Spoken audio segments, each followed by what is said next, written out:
question is that the address be agreed to, and I call the member for Nichols. Thank you, Deputy Speaker. And it's an honour to give this speech a reply to the Governor-General's speech.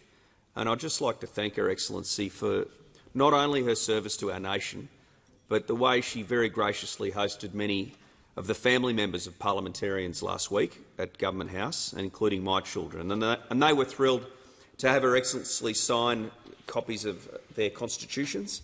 And of course, it's the Constitution that guides us in our governance and our lawmaking in this place.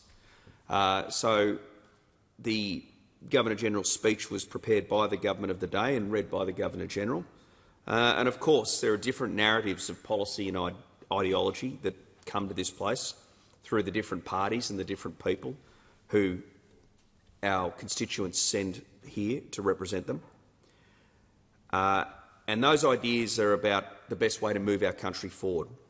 I think everyone would agree that we need a strong, prosperous country, and we would say on this side that they need to be based on the principles of reward for hard work and innovation, equality of opportunity.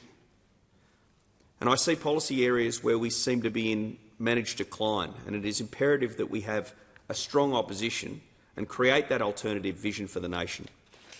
Because I believe history has shown that if a country veers towards what I would say is left-wing populism and not facing reality, then everyone gets dragged down in the end. Deputy Speaker, I was first elected to this place in 2022. It was a great honour to be elected to represent the people of Nichols as a member of the National Party. And in my first speech to this place, I spoke about the themes of opportunity for regional people, through education particularly, and also through a growing and evolving regional economy. And the electorate that I represent, Nichols, is a wonderful part of northern Victoria. It's bordered to the north by the Murray River. I think where the member for Aston might have grown up in Echuca. And goes through the Goulburn and Murray valleys, which are, of course, that wonderful area of agricultural production, and down south towards Seymour, and newly in this election to Kilmore, which as a result of a redistribution came into the electorate. And the people have placed their trust in me again for a second term, and I suppose every member of this parliament is saying, why did I get re-elected? Why did I get given the trust to represent them again in this place? My assessment would be that I've tried to be a very engaged local member. I have said in this place before that I am on a mission to do football and netball training with every club in my electorate, Deputy Speaker. Now, of course, maybe it's a bit of a stunt, but in all seriousness, it does give you the opportunity to not sit in your office and wait for people to come to you, but go where people are congregating and find out what matters to them and make yourself available to speak to a member of parliament. If it's at the end of netball training, so be it. And I've had many of those wonderful discussions with people at football and netball clubs. I also think the people of Nichols, given the history of the place, value the principles of hard work, seizing opportunity. And they've tended, I think, to vote more for people on our side because of that sense of entrepreneurship, allowing the free market to work, reward for opportunity, and, of course, the National Party's commitment to regional Australia. And some examples of this are the wonderful food manufacturing we have and the way that that's innovated and advanced. And I've seen the fruit industry innovate and change over the time that I've been involved in agriculture. Of course, many people will know because they might have done the Peach Challenge, and if they haven't, they're always welcome to come and do it. But whilst that processed fruit product that was ubiquitous in the 1930s through to the 1960s, it was what everyone had for dessert. It's still there, but it's evolving now because the logistics and the ability to get fresh fruit to the market has improved so much that a lot of the production, which used to be for processing, is now for fresh fruit products, Deputy Speaker. I've also seen the dairy industry make great strides forward in terms of irrigation efficiency and also traceability and increased production per cow. And there have been technical advances in broadacre cropping using satellite GPS, global global satellite positioning and other technologies which have really improved our productivity. Also opening up new markets, and that's been very important to the people of Nichols because it means more of our produce can be sent overseas, exported, earning tax dollars for Australia and keeping industries viable. And the free trade agreements that were put together by and large by the previous coalition governments have assisted this. I just want to make a couple of observations about my first term in Parliament, Deputy Speaker. I think this place works pretty well and I've found it a respectful place to work. There's necessary disagreement and there's a contest of ideas, and that contest should be robust.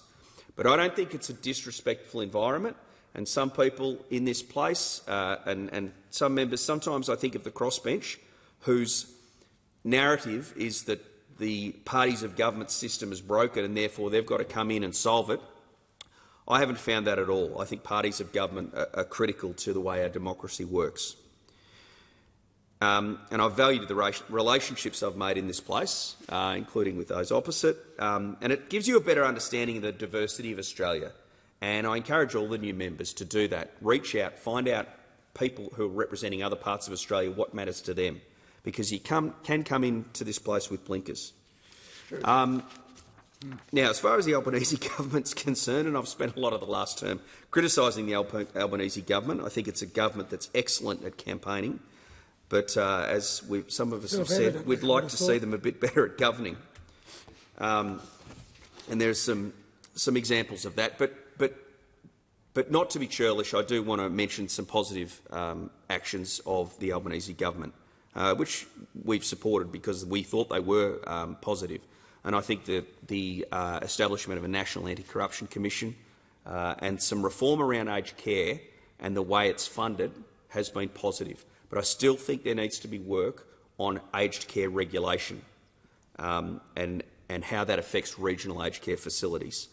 I welcome also the finalisation of some of which has been going on for several governments, but finalised with the Albanese government, of export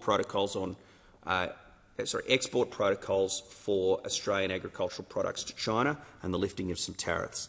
And I also want to put on record, and I want to thank the then Minister for Emergency Services, Murray Watt, for his office's assistance to me during the 2022 floods, which caused much damage to me in my electorate, and particularly in Rochester.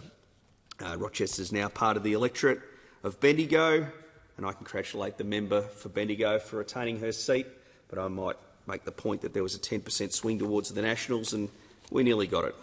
Maybe next time. The policy area I've been talking about the most, Deputy Speaker, and it's critical to the economy of my region, and I implore people to try and understand this, is the Murray-Darling Basin Plan. Now, this has been going on for a long time. I know that it was started by the Howard government, and I know that during the Rudd and Gillard governments there was some further development of it, and I think that's actually when it was signed into law. I think that in relation to this piece of legislation, no one really got exactly what they wanted when this was first being negotiated. You know, there were people who thought that huge amounts of irrigation water should be taken away from irrigators across the Murray-Darling Basin, and there were people who thought that virtually zero water should be taken. We had to find a compromise somewhere, and I thought, before I came to this place, that we had found a compromise, and the collaboration between the member for Watson, who was the Water Minister at the time, and his successor, the now Leader of the Nationals, the member for Maranoa, and many of the state Labor premiers and water ministers, means that I think we had what could be executed as a policy and still keep the viability of the Murray-Darling Basin going as a food-producing region, as well as providing some environmental water that was required. And so I'm incredibly disappointed with the way that the Minister for Water in the last term approached this and wanted to rip up a lot of the hard-fought negotiations that had been done and produce what I found to be some irrational actions around removing even more water. Now, some of that extra water in the Murray-Darling Basin Plan, and I'd just like to say that over 2,000 gigalitres of water, which was used to produce agricultural produce in my electorate, had already been taken away. So it wasn't like there wasn't already water for the environment, but there was a dispute over a further 450 gigalitres, Deputy Speaker, and the agreement that I previously mentioned between the then leader, the now leader of the Nationals, who was the then Water Minister, and the Labor Water Ministers around the country was we'll put some definitions around the socio-economic impact test. So we'll say that water can't be taken away if it has a negative socio-economic impact. Now, the Minister for Water's first act was to come in here and to tear that socio-economic impact test up. That means the society and the economy in my area gets damaged, and I think that's really disappointing. Some other disappointing things about the first term of Labor. I mean, we fought against this, but there was a thing called a biosecurity tax.